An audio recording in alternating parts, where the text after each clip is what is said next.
Judgment in the matter of Orsted west of Duddon Sands against Commissioners for His Majesty's Revenue Ministers.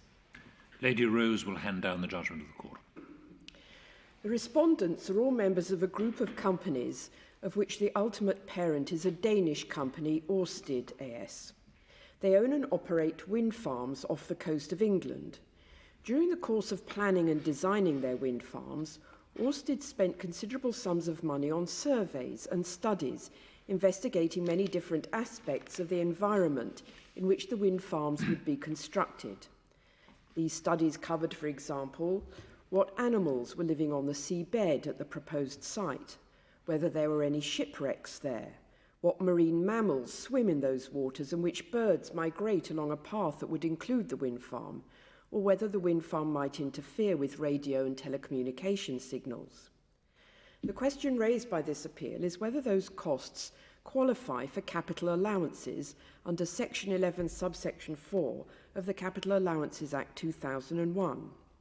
If so, Ørsted would be entitled to deduct a certain percentage of those costs from the income of its trade each year when computing its taxable profit. Capital expenditure will qualify under Section 11.4 if certain conditions are met. One such condition is that it is capital expenditure on the provision of plant.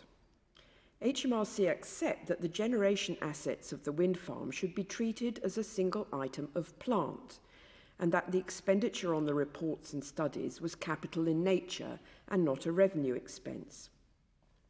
The issue is whether the costs incurred in obtaining the surveys and studies to investigate the environment were costs incurred on the provision of the wind farms. The first-tier tax tribunal held that most of the expenditure on the studies and reports currently in dispute did qualify for capital allowances. The upper tribunal allowed HMRC's appeal and held that none of them qualified for the allowance. The Court of Appeal allowed Ørsted's appeal and held that all the expenditure qualified for allowance. HMRC now appealed to the Supreme Court. The Supreme Court unanimously allows the appeal. I give the judgment with which Lord Lloyd-Jones, Lord Hamlin, Lord Burrows and Lord Richards agree. The court holds that the costs incurred in obtaining studies and surveys are not capital expenditure on the provision of wind farms. First, when construing a statute, you must consider the ordinary meaning of the words used in their context in Section 11.4. The court considers that the requirement that the expenditure must be on the provision of plant requires a close connection between the expenditure and the plant provided. Other phrases used in different statutory provisions, such as in connection with, or relating to, or with a view to, connote a looser nexus than the word on. The leading case on this wording, as it appeared in an earlier statute, is the Revenue Commissioners against Berkeley Curl, decided by the House of Lords in 1969. That case concerned a taxpayer who had incurred expenditure in creating a dry dock for the use in its trade of shipbuilding and ship repair. The expenditure in dispute in that case was the cost of excavating the earth to create a basin into which the ships could sail and on lining that basin with concrete. The majority of their lordships concluded that the dry dock was plant and that the costs of the excavation works and the concrete lining were expenditure on the provision of plant. Certainly, that case made it clear that some expenditure beyond just the actual purchase price of the plant can fall within the provision and qualify for allowance. Their lordships in Berkeley Curl gave as examples of what would be included the cost of transporting the plant or installing it where it will be used. However, Berkeley Curl is not authority for the proposition argued for by Ørsted that all costs necessarily incurred to provide the wind farms would qualify as expenditure on the provision of plant. Each member of the court in Berkeley Curl emphasised how integral the lined excavated basin was to the dry dock. They treated the lined basin as part of the plant itself, rather than as necessary to the provision of some other items of plant. Further, if the test were as broad as argued for by Ørsted, it would have been clear that the costs of excavation and concreting were spent on the provision of plant.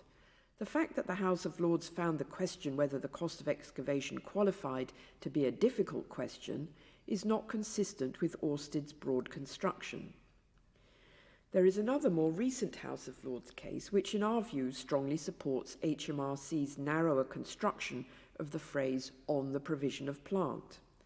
The case of Benodeko and Paulson in 1978 concerned a taxpayer who incurred commitment fees and capitalised interest on the large loans it needed to finance its construction of an oil rig. The House of Lords in that case held by a majority of 4-1 that the expenditure incurred in financing the rig did not qualify as expenditure on the provision of the rig. The main point emphasised in Benodeko was that there was a lack of sufficient proximity between the expenditure and the plant itself. Ørsted argued that a taxpayer who commissions a bespoke plant like Ørsted did should be treated in the same way as a taxpayer who buys the same plant off the shelf. The design costs of an off-the-shelf item are built in to the price that you pay for it, and yet the whole of the purchase price qualifies for capital allowance. HMRC do not dissect the purchase price to split out the costs incurred by the seller in designing it. It follows, Ørsted argues, that the design costs which are necessary for the fabrication of bespoke plant should equally qualify. The court rejects this argument. There are many costs incurred by a supplier that are wrapped up in the price at which it sells its items. The price set by the supplier says nothing about whether the elements incorporated in that price are qualifying capital expenditure when they are incurred by a taxpayer who purchases an item.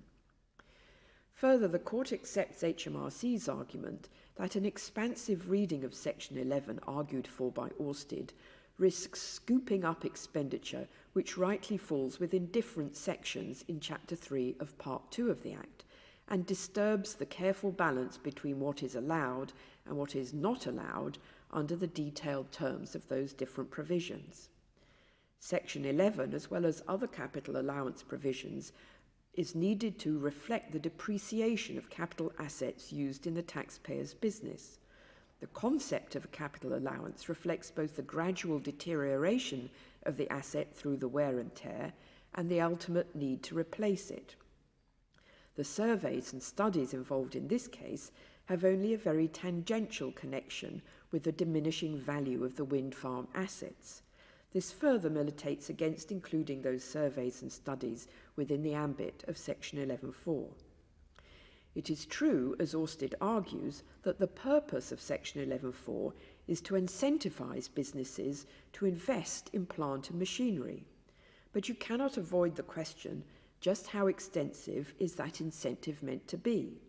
One cannot rely on the broad purpose of a provision to define where the precise boundary lies between what is caught and what is not caught by the provision. There was much discussion during the hearing about where the exact boundary lies between costs that should be regarded as having been incurred on the provision of plant and those that should not be so regarded. It is clear, however, that the costs in obtaining the studies and surveys involved in this case do not fall close to that boundary and do not qualify. The appeal is therefore allowed. Thank you. The court is now adjourned.